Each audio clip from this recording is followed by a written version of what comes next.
The sexual exploitation of children by grooming gangs is one of the most horrific crimes. Children as young as 10 plied with drugs and alcohol, brutally raped by gangs of men and disgracefully let down again and again by the authorities who were meant to protect them and keep them safe. Thank you, Mr. Speaker. With permission, I will update the House on the audit the Government commissioned from Baroness Casey on child sexual exploitation and grooming gangs, and on the action we are taking to tackle this vile crime, to put perpetrators behind bars and to provide the innocent victims of those crimes with support and justice.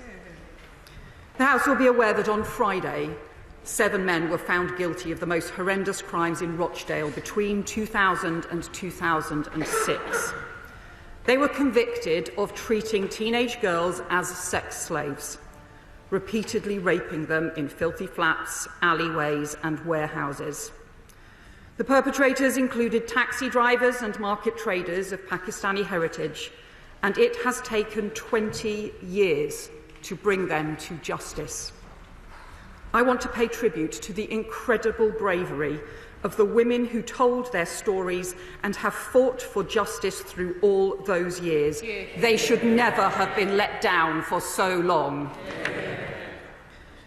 The sexual exploitation of children by grooming gangs is one of the most horrific crimes. Children as young as 10 plied with drugs and alcohol, brutally raped by gangs of men and disgracefully let down again and again by the authorities who were meant to protect them and keep them safe.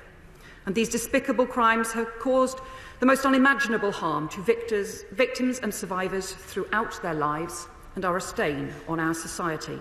After I asked police forces in January to identify cases involving grooming and child sexual exploitation allegations that had been closed with no further action, more than 800 cases have now been identified for formal review, and I expect that figure to rise above 1,000 in the coming weeks. Let me be clear. Perpetrators of these vile crimes should be off our streets, behind bars, and paying the price for what they have done. I told Parliament in January I expected Baroness Casey to deliver the same kind of impactful and no-holds-barred report that she produced on Rotherham in 2015, so we never shy away from the reality of these terrible crimes.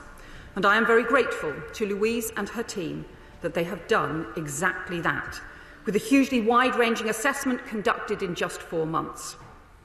The findings of her audit are damning. At its heart, she identifies a deep-rooted failure to treat children as children, a continued failure to protect children and teenage girls from rape, from exploitation and serious violence, and from the scars that last a lifetime.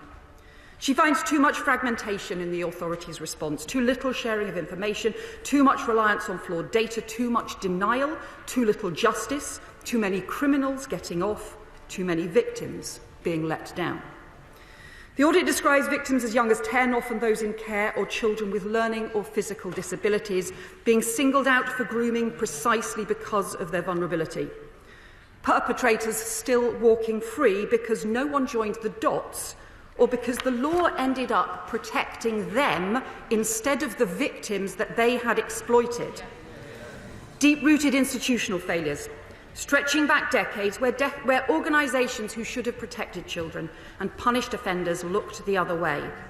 And Baroness Casey found blindness, ignorance, prejudice, defensiveness, and even good but misdirected intentions all played a part in this collective failure.